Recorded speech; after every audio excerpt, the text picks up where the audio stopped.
Hi friends, welcome to 5 Minutes Tech YouTube channel. Here is Samsung Galaxy M14 5G smartphone.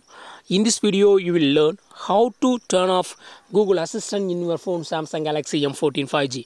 First of all, go to this home button and long press. You will see Google Assistant activated. If you want to deactivate or turn off Google Assistant, yes, you can do it. What you got to do is just go to the settings of your phone here, then go to Google,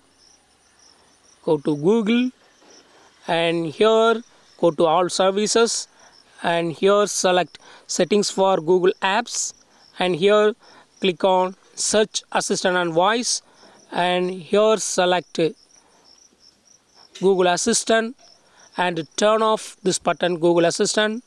Yes, Google Assistant is now turned off. Okay, in this way you can easily turn off Google Assistant in your phone Samsung Galaxy M14 5G. That's all friends. Thanks for watching. Bye.